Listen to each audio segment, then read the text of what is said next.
en la antesala del 25 de mayo, ¿no?, de un acto no pacto.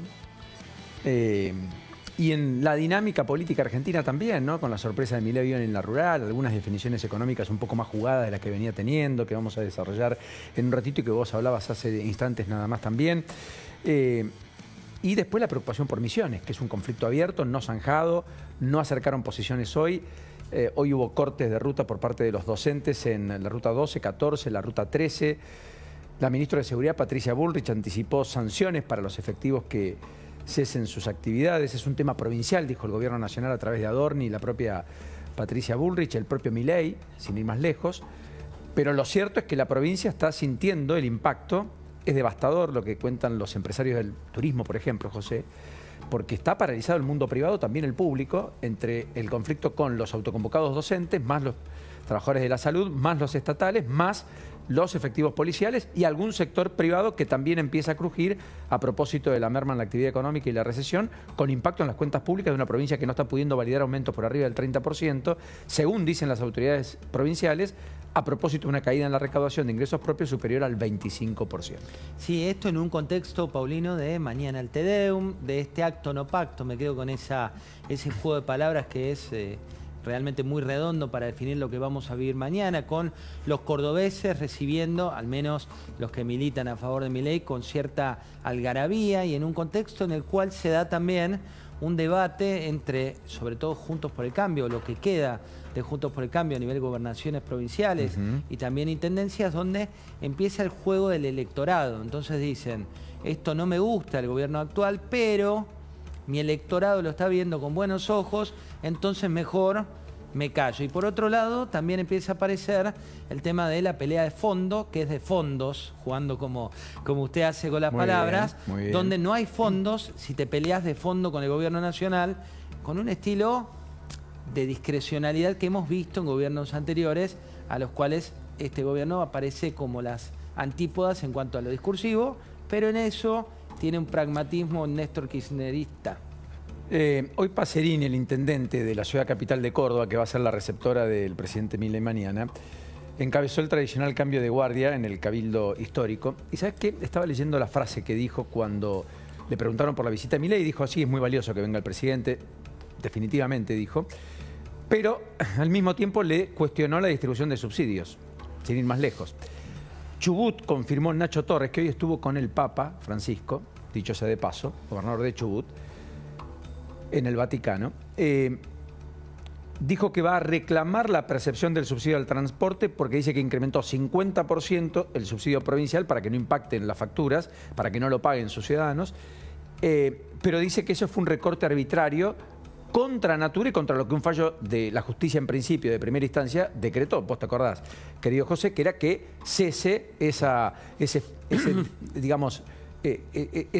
no envío de fondos del Fondo Compensador del Transporte. No vi la foto de Nacho Torres, pero siempre me parece un buen ejercicio ver lo actitudinal. Mirá, bueno, el Papa lo ve con cierto beneplácito. Viste que las fotos de políticos con el Papa Francisco tienen mucho de la actitud, ¿no?, del Papa. En este caso le pone una sonrisa. No había pasado, ¿te acordás cuando había ido, por ejemplo, el jefe de gobierno de la ciudad, que le veías un rictus casi enojado, o cabe Jorge recordar, Macri, decís. Exactamente, o las reuniones que había tenido hace tiempo cuando Mauricio Macri era presidente de la Nación, o mejor dicho, estaba ya en el final de su mandato, que tampoco veías una relación como si la tuvo con Cristina, que la recibía mucho más tiempo y con otro rictus, ¿no? Sí, es cierto, es verdad, pero bueno, es una de las postales también del día.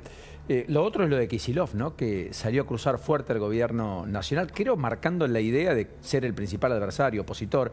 Muchos se corren incluso de esa discusión porque después de lo que le pasó a Yarlora, que los desgastó y mucho, el gobernador de Córdoba, que fue uno de los primeros que se plantó frente a, yo te diría, esta discrecionalidad en la gestión y administración de fondos de parte de Milei, muchos se aplacaron en sus cuestionamientos, otros ni siquiera hablaron, Gildo Infran, por ejemplo, entre otros, Quintela, que está de capa caída, quiero decir en términos de resonancia pública nacional, y hoy dijo que son una manga de inútiles, cuando en Coronel Pringles le preguntaron por los fondos, lo que está pasando con la Nación, y así describió al gobierno de Milei, después de en ese contexto defender la foto con Espinosa, procesado por abuso sexual, diciendo yo dejo que actúe la justicia, a diferencia de lo que dijo por caso el propio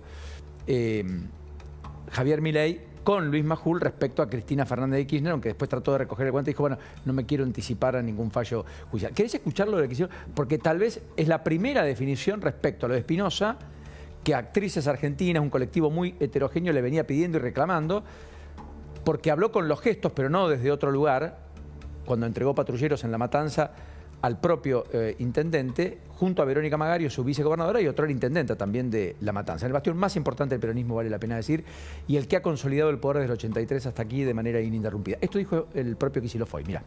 Así que yo creo que hay una cuota de ignorancia, una cuota de desprecio, una cuota de crueldad, pero que también estoy firmemente convencido, son unos inútiles, son unos inútiles.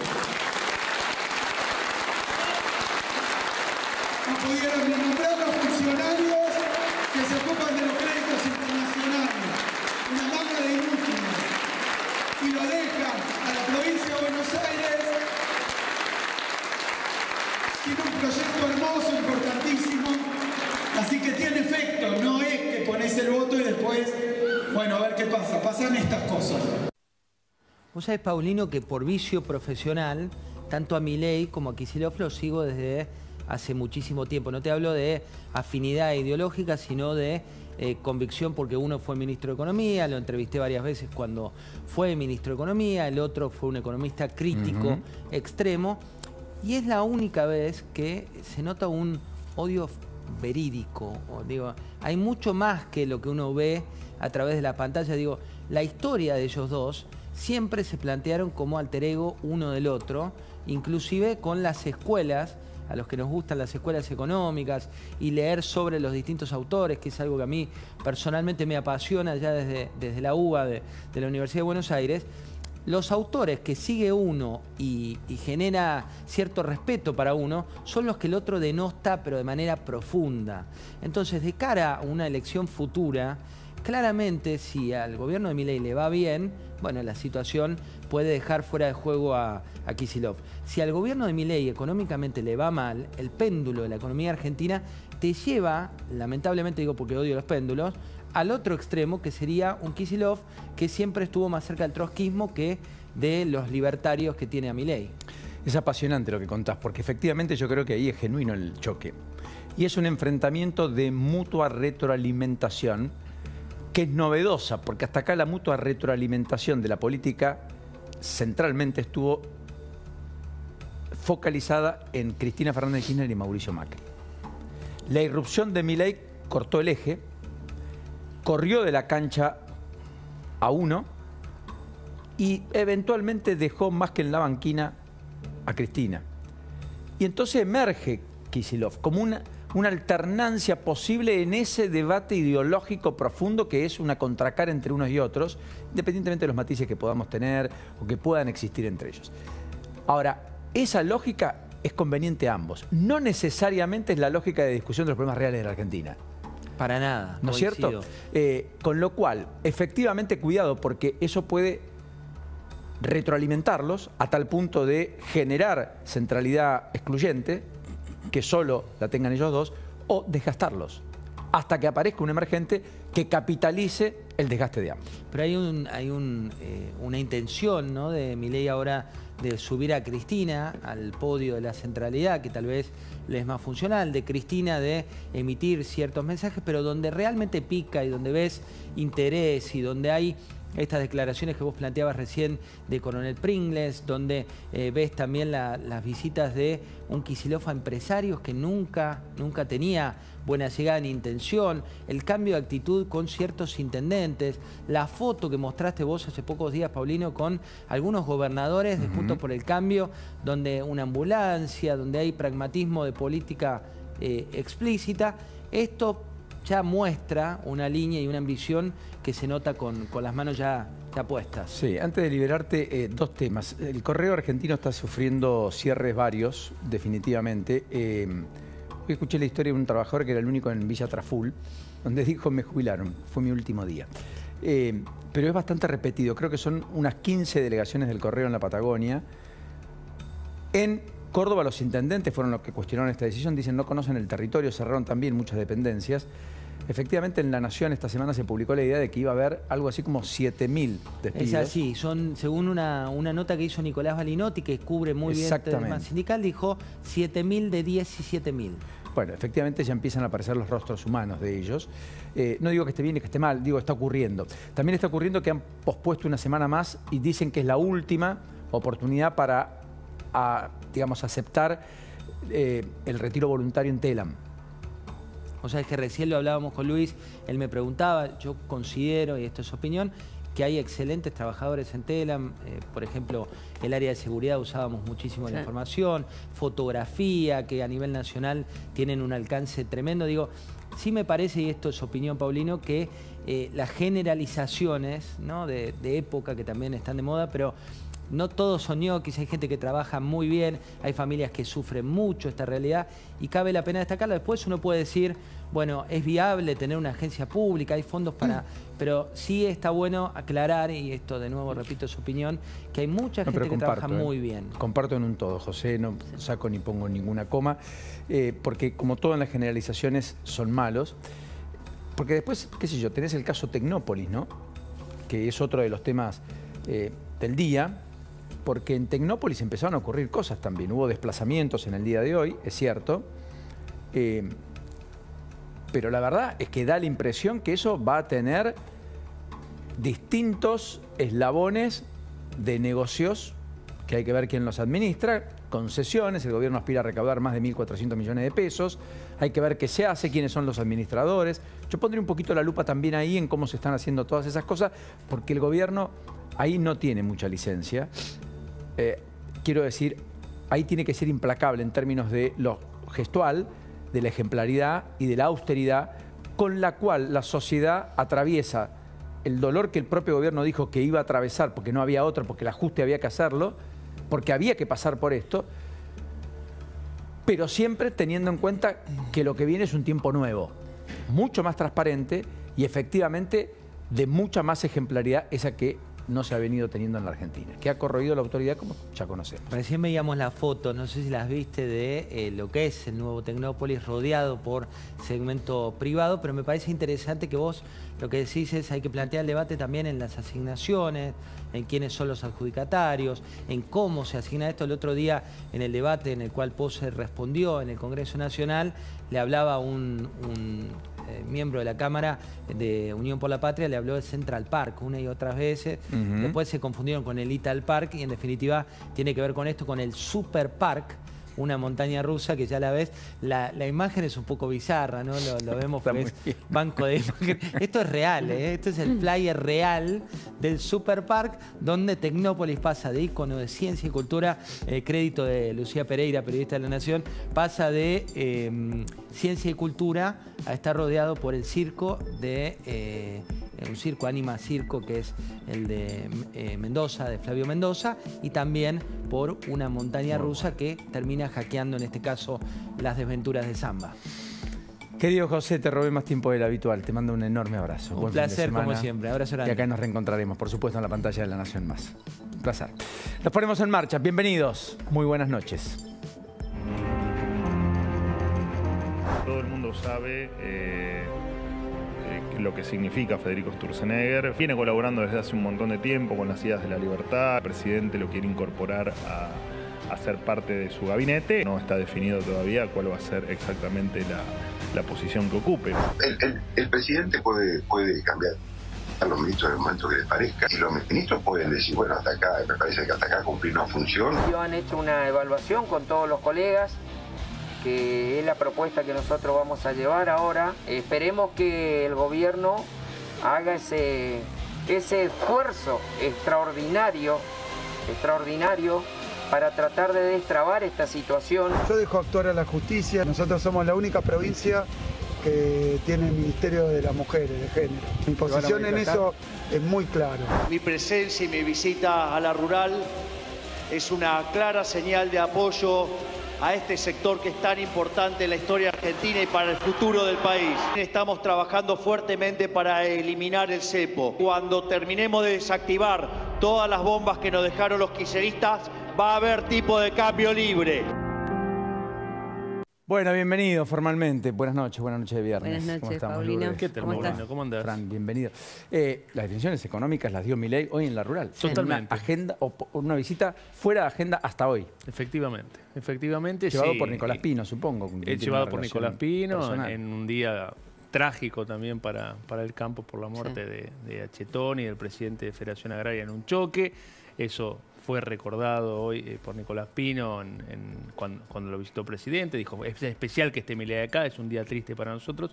Y hubo efectivamente estas declaraciones de Milei hablando particularmente de los dos temas que le importan al campo fundamentalmente, que son las retenciones, un pedido de mucho tiempo de sacar las retenciones, y el tipo de cambio, ¿no? De tener un solo tipo de cambio para ser más competitivo, porque el campo ya de por sí es un sector muy competitivo en la Argentina.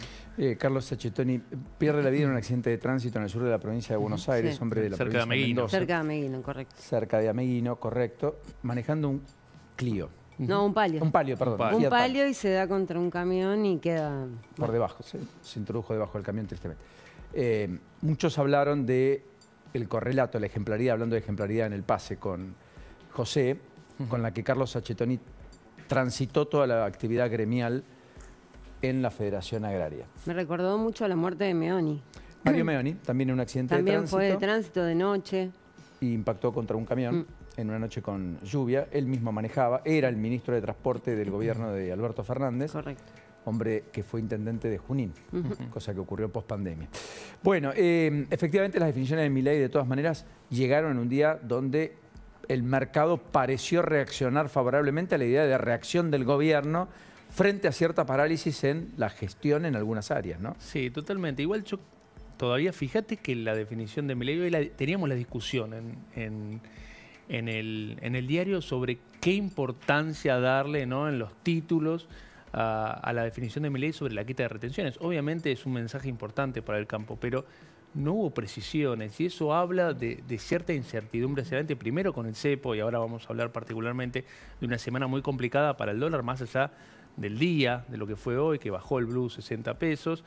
Pero subió más de 100 en la semana. Pero correcto. subió más de 100 en la semana. Pero más allá de eso me da la impresión, si miramos los datos de la recaudación de abril, vemos los datos entre enero y abril, retenciones sumó 1.5 billones billones de pesos, y el impuesto país 1.1 billones de pesos. Estamos hablando de que sin esos dos impuestos, que están muy vinculados particularmente al comercio exterior, la Argentina no hubiera tenido resultados, superávit financiero, como anunció el ministro de Economía. Ni siquiera creo fiscal, si me apuras. Exactamente. Entonces, ¿cómo lo sacás, ¿no? Ese es el debate que viene hacia adelante. Con y que gastos sigue pisados, estando. además, como están. Con gastos pisados, ¿no? Ahora se acaba de solucionar en parte, dejando heridos de todos lados, el tema de la deuda de 600.000 millones de pesos entre Camesa y las empresas energéticas, las productoras de gas y las eléctricas, obviamente con una situación que enoja a ese sector en particular, pero digo, ¿cuán sustentable es efectivamente lo que está haciendo el gobierno cuando uno mira estos números? ¿En dónde se apoya el superávit financiero hoy de Luis Caputo? Y esa es una gran pregunta que se hace el mercado, y sobre todo cuando uno está mirando la ley base, está diciendo, bueno, vos tenés un paquete fiscal que te va a sumar ingresos. Correcto. Y eso no está. Y no sale. Entonces, ¿qué implica? Obviamente eso te empieza a generar volatilidades y nerviosismo en el mercado cambiario. Te va a sumar ingresos por la moratoria eventual, por venir, por el blanqueo, por la restauración de impuestos a las ganancias y por el adelanto de bienes personales que hagan algunos contribuyentes a cambio de tener beneficios de cara al futuro. Y acordate, perdón, el primer paquete fiscal de Milei subía retenciones. Sí, sí, claro. E imponía retenciones a economías regionales que estaban exentas de retenciones. Exactamente. Y el impuesto país subió cuando arrancó Caputo, ¿no? Al 17,5. Exactamente. Entonces ahí tenemos que esos dos impuestos hoy te están asegurando este equilibrio fiscal. Bueno, vos acabas de prometer sacarlos sin fecha, ¿no? Diste una secuencia. Primero país, después retención. Cuando resolvamos toda la bomba que nos dejó el kirchnerismo, puede ser todo su gobierno directamente, ¿no? El tiempo dirá. No está definido. Está Gustavo Lázaro y seguramente no va a ser un poco más optimista. Pero antes déjame los títulos judiciales, Lourdes. A propósito de una noche que también tiene títulos judiciales y de lo que vamos a hacer con Lourdes antes del cierre, que tiene que ver con, a mi gusto, la resolución judicial dentro del máximo Tribunal de Justicia de la Nación, Una es decir, acordada. la Corte, en una acordada que refleja cabalmente porque, entre otras cosas, mañana no hay pacto. La imposibilidad de ponerse de acuerdo entre las personas. Porque ya no es que solo cuando miramos la política hay mucha disonancia. La disonancia existe en todos los ámbitos. También en un marco de el ámbito más importante, como la Corte Suprema de Justicia de la Nación, de la justicia en la Argentina. Con solo 4 integrantes. Con solo o sea, 4 si miembros. 4 personas no se pueden poner de acuerdo, imagínate todo un país. No, pero además el nivel de diferencias que se tienen Es en muy la grande. cúspide de la toma de decisión final en materia jurídica en la Argentina, Es River Boca. que en un ratito se lo vamos a contar con Lourdes, fruto de la acordada de la semana, que para algunos pasó inadvertida, va a ser un botón de muestra más que demostrativo, perdónenme el juego de palabras, respecto a dónde está la Argentina. Ahora sí los títulos. Sí, te voy a contar, Paulino, acerca de un pedido de jury que hacen algunos diputados de la provincia de Buenos Aires de La Libertad Avanza contra 2 fiscales de Lomas de Zamora. También vamos a estar hablando de la ampliación de denuncia de Gabriel Solano contra Javier Milei y además la UCR hoy presentó una denuncia también después de saber que hubo una carta en la que decía que el viaje de Milei había sido privado. Por otro lado... A España vale la pena decir. Sí, a España, por supuesto. Por otro lado, te voy a contar una novedad en el caso Chocobar y finalmente el adelanto que ya habíamos hecho, que el día 27, es decir, este próximo lunes, es la audiencia por las prepagas. Lunes en donde Sandra Petovelo se va a juntar con el Consejo Interuniversitario Nacional, que tiene su reunión el martes y que quiere rubricar allí lo que hasta aquí le prometieron, que es un aumento al igual que le dieron a la Universidad de Buenos Aires para el resto del conjunto de las casas de altos estudios en el país, que llevaron adelante una medida de fuerza, un paro, con acatamiento dispar, vale la pena decirlo, en el transcurso del día de ayer, y que veremos si se concreta. Lacha, ¿cómo estás? ¿Qué decís? Un gusto, buenas noches, como siempre, un placer. ¿Qué tal, Paulino? Gracias por la invitación, ¿eh? Gracias por la oportunidad. Te he visto recorrer muchas fábricas, plantas. Estás muy mimetizado del territorio en la provincia de Buenos Aires.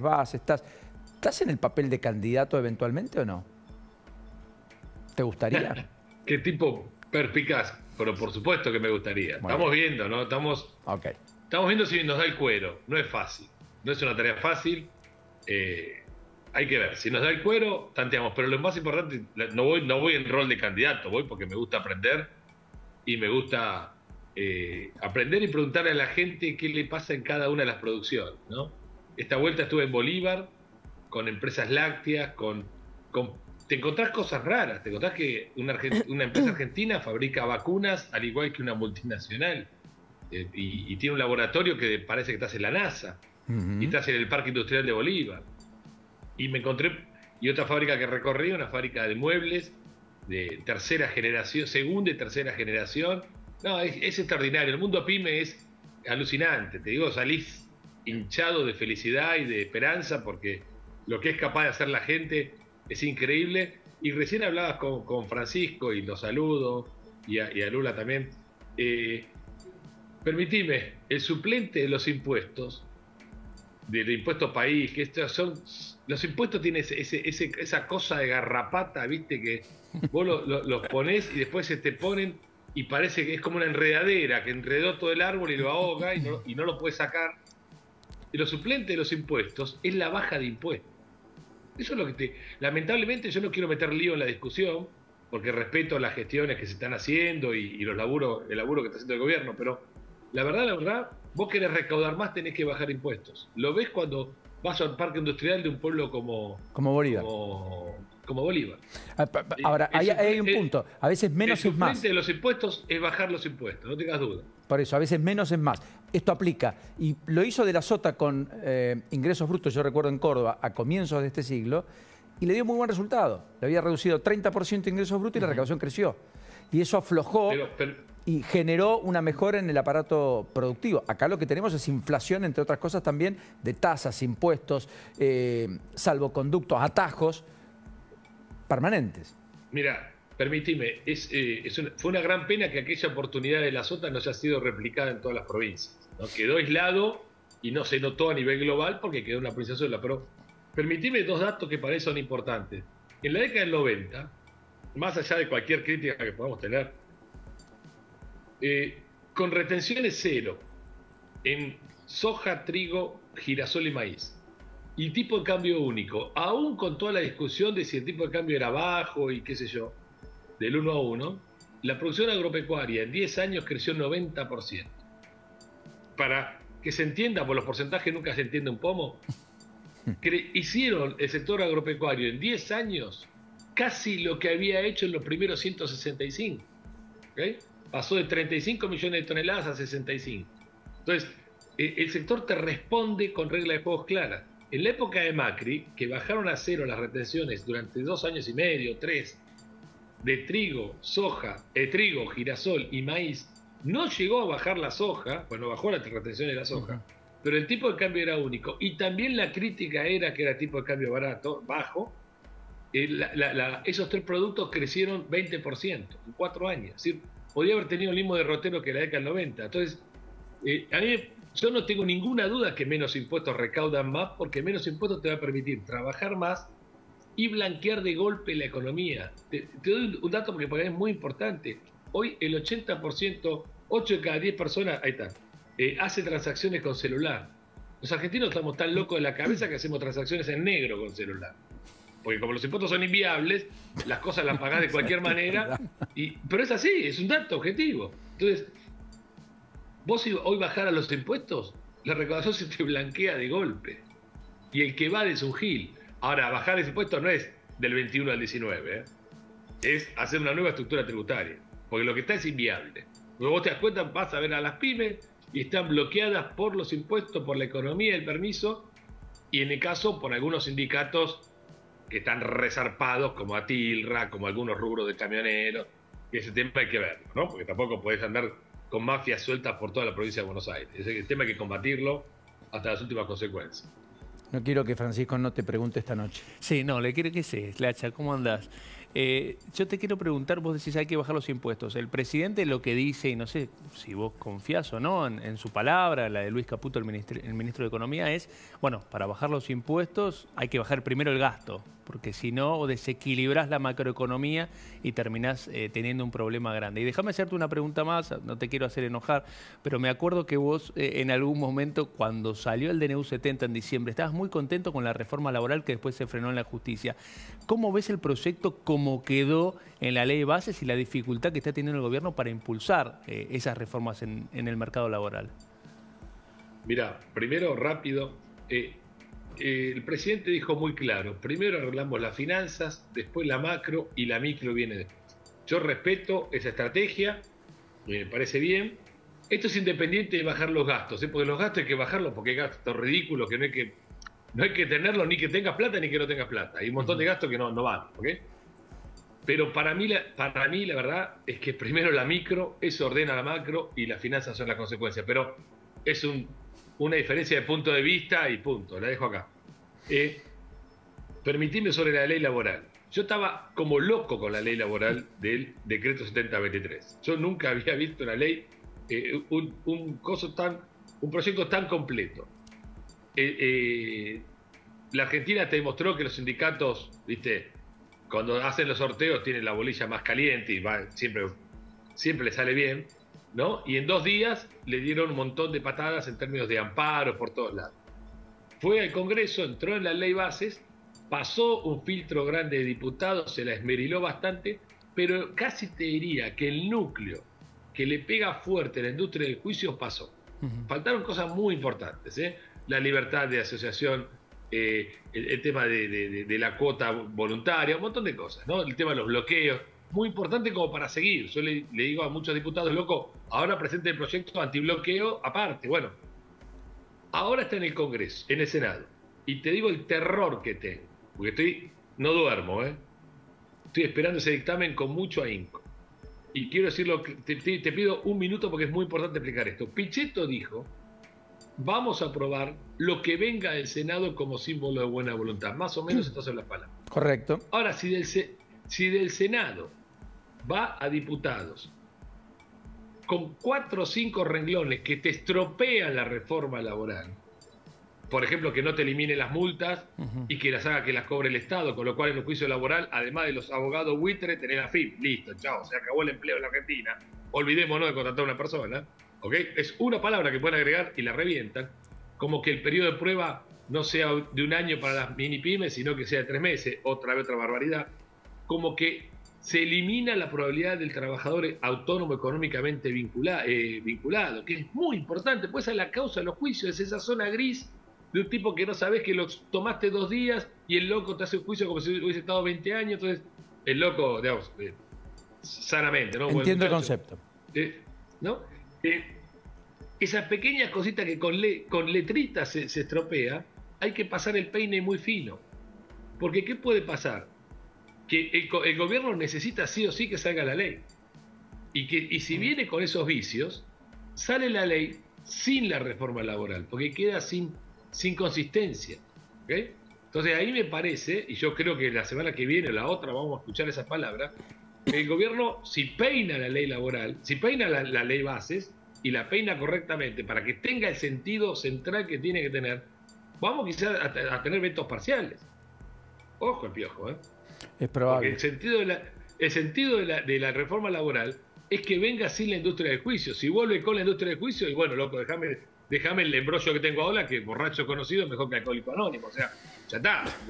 No, y encima tiene la cuestión laboral está frenada por lo del DNU, está todo frenado en la justicia. O sea que sí o sí tiene que aprobarse bien esto, me parece. Sí. Y que se entienda algo importante. La reforma laboral es una condición necesaria, no suficiente. Lo dijimos para que vos tengas, es muy importante, para que tengamos un reverdecer del empleo, que es importantísimo, fundamentalmente para esos 3 millones de personas que no estudian ni trabajan, que posiblemente hayan ido al colegio para comer y no para instruirse, y que necesitan entrar en una fábrica, en un taller, en un campo, en un estudio, para tener su primera capacitación. 1 año de periodo de prueba de un chico que fue al colegio a comer y que no vio a su papá trabajando, es más que todo el sistema educativo junto. Y el sistema educativo no va a ir a buscar a ese pibe, lo tiene que ir a buscar el sector privado. Por eso es tan importante. La reforma laboral es central para que el sector privado contribuya decididamente a darle hábito laborioso a chicos que lamentablemente lo han perdido. Si no entendemos esto, como empresario te tengo que decir que la reforma laboral no es solamente para bajar el 931, que no bajó un mango el 931 y debería bajarlo, pues el F931 tiene nombre de misil que cae arriba de las pymes todos los días 12 de cada mes. Además hay que bajar eso, que será para más adelante, pero es para que la gente pueda contratar. Por eso yo le he explicado a los diputados locos, estamos diseñados para contratar, no para echar. Nadie abre una empresa para rajar gente, que somos perversos. Abrimos empresas para contratar gente. ¿Okay? Hay trabajo que yo no sé hacer, si no tengo colaboradores estoy liquidado. ¿Okay? Por suerte tengo un enorme equipo extraordinario de gente que hace un laburo bárbaro, pero esto es lo importante. Y hay mucha gente que no entró nunca al mercado laboral. Esta es una oportunidad de oro. Y nos quedamos con ese cierre, la oportunidad de oro, que ojalá no volvamos a perder. Te mandamos un enorme abrazo y gracias como siempre. Gracias por la oportunidad, Paulino. Pulgar para arriba, hasta la próxima. Bueno, mientras tanto, fíjense lo que ha pasado. Quiero mostrar algunos videos que han circulado mucho, pero que son muy descriptivos. El que primero quiero compartir es de un dirigente de AFIP. Es un dirigente que en el día de ayer, en una reunión de la Asociación de Empleados Fiscales, que maneja Pablo Flores. Pablo Flores es muy cercano a Pablo Moyano. Pablo Moyano, dicen, es su padrino, traducido. Se reunieron en la sección Capital y directamente pidió esto. Escuchen. El día que se trate en el Senado y que, bueno, la conducción actúe en consecuencia y que para eso vamos a estar nosotros, lo que queremos modificar y luchar contra esto, que es darle más continuidad a las medidas como el paro y seguir para que sea efectivo, porque este gobierno hay que tumbarlo con la acción, hay que tumbarlo como sea, porque viene contra nosotros y está recontra demostrado. Nada más, compañeros, gracias.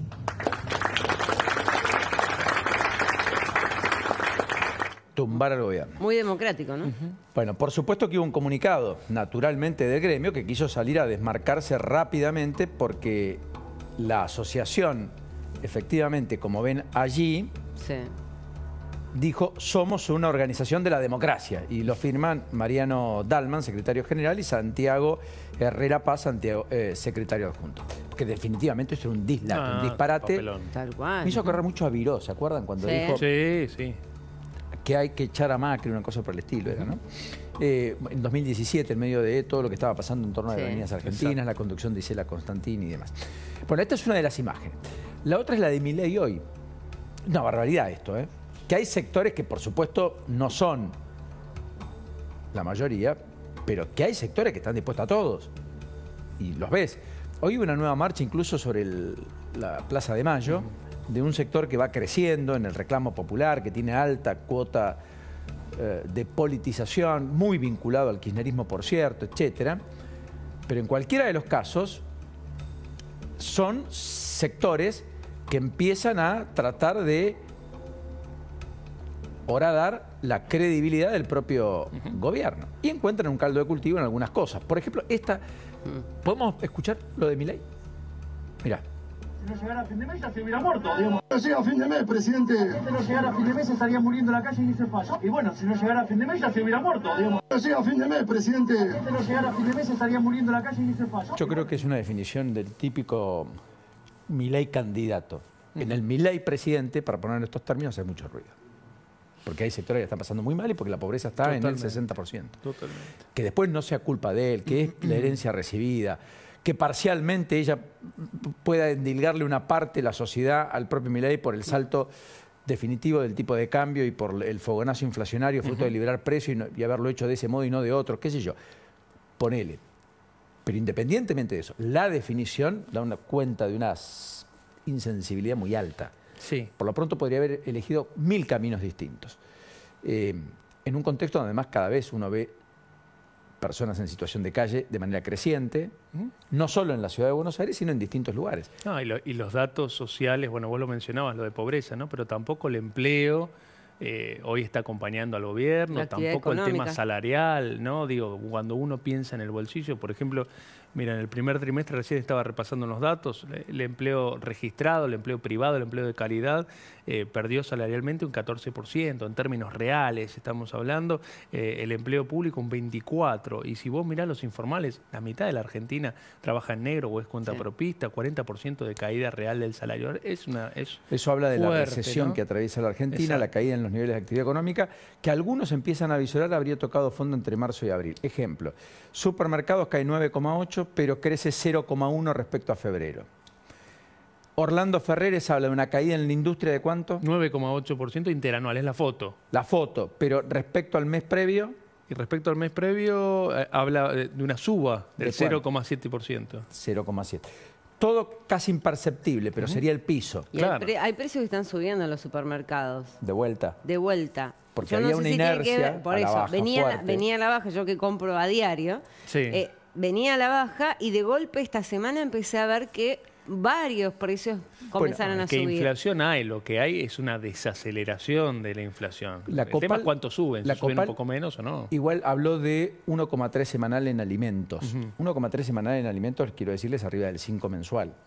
No es poca cosa. De todas maneras, es una inflación que el mundo tiene por año, si es que alcanza. Y todo el mundo con un 5 anual está absolutamente perturbado por la situación. Obviamente. En la Argentina casi nos abrazamos. Vuelan presidentes en algunos países por 5% anuales. Pero definitivamente. Digo, obviamente estamos hablando de una inflación alta. En Estados Unidos están todos agarrados de los pelos, ¿no? Con el tema inflacionario que empezó con un rebrote de vuelta y tiene una inflación bajísima comparado con la Argentina. Bueno, cuando pasó la guerra de Ucrania en Europa también estaban desesperados porque habían tenido un poco de inflación y para ellos era una catástrofe. La inflación volvió después de 40 años al mundo, después de la pandemia, ¿no? Después de Ucrania. 1 año, 2 años. 1 año. Obviamente después... Ya no. Ya no. La Argentina sí. La Argentina sí. Porque vivió en inflación, persistentemente, salvo excepción. Los procesos de no inflación en la Argentina o no inflacionario fueron la excepción, no la regla. En el mundo son la regla, la inflación es la excepción. Bueno, no quiero dejar de detenerme en un aspecto. Hoy se confirmó parte de la agenda internacional de Milei. Milei viajaría la semana próxima a ver a Mark Zuckerberg y a otros, a Silicon Valley. Estaría eventualmente el sábado próximo, mañana va a estar en Córdoba, en la reasunción de Bukele en El Salvador, pero no está confirmado oficialmente. Y después emprendería una gira donde iría a la Cumbre de la Paz en Suiza que organiza Zelensky, donde se cruzaría eventualmente con el propio Sánchez, Pedro Sánchez, en medio del conflicto. Sería el 15 y 16 de junio. Y luego estaría desembarcando incluso en Madrid el 21 porque efectivamente va a asistir a la entrega de un premio por parte del Instituto Juan de Mariana, aunque en el medio, Suiza, Madrid, haría Italia y haría allí un impasse porque entre el 13 y el 15 de junio se lleva adelante la reunión del G7 y Giorgia Meloni invitó personalmente a Milei a que vaya.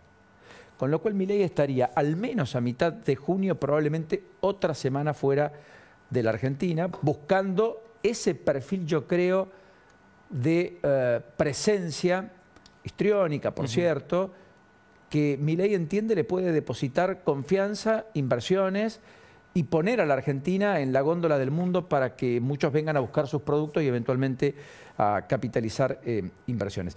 Entiendo eso. Después, además de lo que fue la reacción tras leer más en profundidad lo que era la tapa de la revista Time, que la tapa era muy importante, muchos estuvieron en la tapa de todas maneras, no es una excepción, muchos argentinos, casi todos los presidentes. Esta tapa, que hablaba del radical, por el cambio radical que implica el desembarco de Milei en el poder, pero que cuando uno se adentraba en el interior encontraba cosas muy duras, es una nota bastante crítica, habla de un personaje exótico y habla también de un personaje con arrebatos de furia, y endilga a Karina Milei la definición de ex tarotista, entre otras cuestiones. Hoy habló la periodista con Eduardo Feynman por la mañana en Radio Mitre, y efectivamente dijo, el interés por el personaje no significa respeto internacional. Exacto. Y yo creo que eso caló hondo. Y muchos salieron a plantear una agenda internacional otra vez, del propio Milei, que yo creo que en ese lugar se siente cómodo. Y es muy valioso para la Argentina, vale la pena también decirlo, es que cuando el presidente de un país va en búsqueda de convencer al resto de que vean lo que está pasando en la Argentina. Claro, yo creo que el primer paso ahí, como lo piensa Milei, es que hablen de él, ¿no? Primero que hablen de él, primero llamar la atención. La tapa en Time no se la saca nadie. Exacto, ahora, o la invitación al G7, que es sumamente significativa, ¿no? El tema es qué dicen, y ahí lo que te falta es convencer, ¿no? Para que después lleguen las inversiones. De que no sos un populista de derecha, como dice, por ejemplo, la nota de Time, de que sos un liberal, como decís vos, y no un conservador en lo político, en algunos aspectos, y de que la Argentina realmente va a tener las reglas que los empresarios piden hace más de 30 años, ¿no? Mientras tanto, en el capítulo judicial, aunque sea rápido, un pimponeo, Lourdes, y nos vamos a la pantalla a, yo creo, culminar la noche con la radiografía precisa de por qué en la Argentina los pactos, los acuerdos son tan complejos, por qué los consensos cuesta tanto construirlos independientemente de los personajes, y por qué en la Argentina, donde hay dos, casi hay una discusión. Donde hay cuatro también hay una discusión, pero donde hay dos, hay un presidente y vice. Habitualmente ocurrió de esa manera. Bueno, pero contemos un poquito del caso Chocobar. El caso Chocobar, Paulino, lo que ocurrió justamente es que presentaron un recurso extraordinario contra la resolución que decide anular parcialmente la sentencia y ordenar que se haga un nuevo juicio, porque las fiscales, es una presentación realizada por Susana Pernas, por María Fernanda Poggi y por María Luisa Piqué, que dicen, a ver, el proceso se hizo con todas las garantías, se cumplieron todas las cuestiones. ¿Por qué vas ahora a anularlo y a hacer uno nuevo? Así que bueno, esto va a la Corte Suprema de Justicia, que va a resolver seguramente. Y por otro lado, Paulino, déjame contarte que el bloque de senadores de La Libertad Avanza en la provincia de Buenos Aires, estamos hablando de Florencia Arieto, de Joaquín de la Torre y de Carlos Curestis, denunciaron y pidieron el jury de enjuiciamiento para los fiscales Carlos Bacchini y Sebastián Vizquer de Lomas de Zamora. Esto es porque ellos dicen que estos dos fiscales cerraron una causa contra el entonces fiscal general Adrián García Lois, que estaba acusado de los delitos de violación, de privación ilegal de la libertad, amenazas, lesiones, etcétera, etcétera. Todo en un contexto de violencia de género contra una joven de 22 años. Gracias, Lourdes. Te voy a pedir que te sumes en un ratito. A propósito de esto que queremos mostrar, porque hubo una acordada con fecha del 17 de mayo que no trascendió demasiado, pero que yo quiero leerles. Señores ministros que suscribieron la presente consideraron que desde hace varios años se viene incrementando de manera considerable y sostenida la cantidad de expedientes penales que ingresan a la Secretaría Judicial número 3 de esta Corte, que es deber de este tribunal como cabeza de uno de los poderes del Estado garantizar la buena administración de justicia y por lo tanto adoptar las medidas necesarias para satisfacer eficientemente los crecientes planteos de los justiciables. Que a fin de cumplir ese importante objetivo resulta necesario crear en el ámbito de esta Corte una nueva Secretaría Judicial en materia penal para que intervenga en causas correspondientes a ciertos asuntos de dicha especialidad. Que en atención a la naturaleza de la decisión corresponde aplicar la excepción prevista en el punto 6 de la acordada 15 del 23, que es efectivamente la creación de una Secretaría Penal Especial de la Corte Suprema de Justicia de la Nación. Asignar a dicha Secretaría la tramitación de todas las causas de competencia penal que hasta el presente tramitaban ante la Secretaría Judicial número 3, cuyo contenido se refiere a juicios de lesa humanidad, competencia originaria, recursos por retardo o denegatoria de justicia y habeas corpus. O sea, no todas las materias, sino específicamente estas 5 que son competencias originarias de la Corte. Bueno, fue designado para ocupar este cargo de secretario de la Secretaría Penal Diego Seitún, que es un abogado del estudio Durré. Él trabajaba ahí, así que... y junto con él van a ingresar 11 personas al personal, 3 de personal administrativo y 8 personas letradas. Bueno, todo esto tiene la aprobación de 3 de los integrantes de la Corte, pero tiene el voto en disidencia de un integrante de la Corte que además rechaza esta creación en particular. Quien la rechaza es el expresidente del máximo tribunal, Ricardo Lorenzetti, correcto, que dice cosas como las que ustedes van a leer en un ratito, cuestionando a quienes imponen esta decisión y determinan la creación de esta secretaría. Hay 3 párrafos que son letales. La disidencia del ministro Ricardo Luis Lorenzetti dice, pongámoslo acá, punto 1, que la invocación de principios de buena administración o gestión no logran iluminar la oscuridad de los intereses que inspiran una serie de decisiones de los últimos tiempos en materia de superintendencia de esta Corte Suprema. Es lo que ocurre, dice Lorenzetti, expresidente de la Corte, cuando la excelencia es desplazada por la ambición.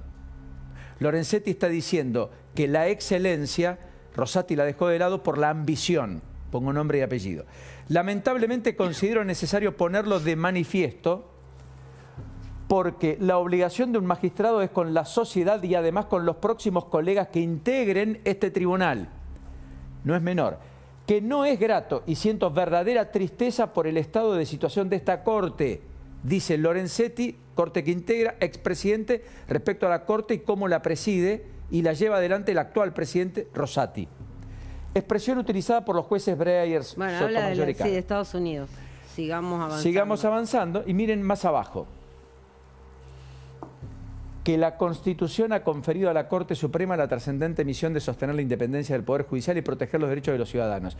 Esa función se desnaturaliza, dice Lorenzetti, cuando se desciende al ilusorio deseo de ocupar espacios de poder interno. Expresidente de la Corte, al actual presidente de la Corte, integrante del mismo cuerpo de la misma Corte hoy, compuesta por 4. No es la primera vez que le dice cosas como estas. Que la comparación con estos valores es la que revela la falta de fundamento de una serie de decisiones apresuradas, miren lo que dice, para crear oficinas, direcciones, ingresos de personal como pocas veces se ha visto en este tribunal. En todos los casos se designa personal con cargos de funcionarios sin concurso, en base a la amistad o el parentesco y contrariando las expectativas de austeridad que la sociedad argentina exige. Eso dice Lorenzetti respecto a las decisiones del resto de los integrantes de la Corte. Que además esas medidas no se basan en necesidades concretas ni en urgencia, que por otra parte, siendo público y notorio que se han nominado 2 jueces para el ingreso de esta Corte, es de buena fe esperar a escuchar su opinión y no consolidar actuaciones de hecho para condicionarlos. Paro acá. Solamente es un relato de lo que firman, de lo que escriben, de lo que sienta jurisprudencia.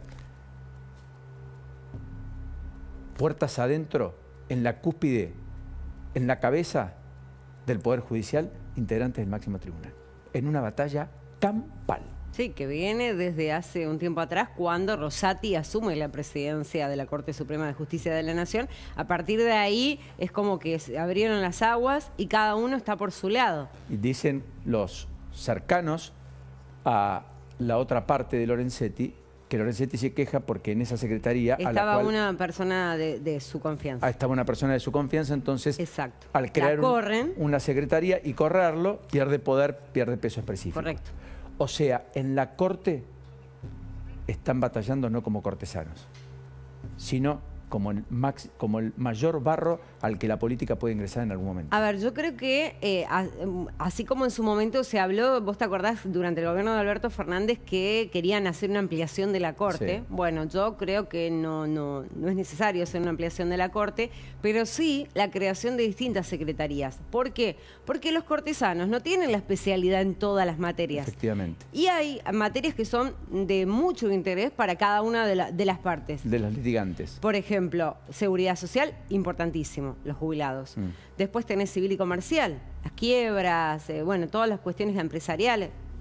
Hay, me parece que mucha necesidad de distintas secretarías de gente que sepa, ¿no? Tomémoslo como un puntapié inicial, para seguir de cerca un tema grave, importante, pero que demuestra la incapacidad de construir consensos hasta en ámbitos cerrados, chiquitos, o en la propia cúspide de un poder como el máximo poder en la justicia en la Argentina.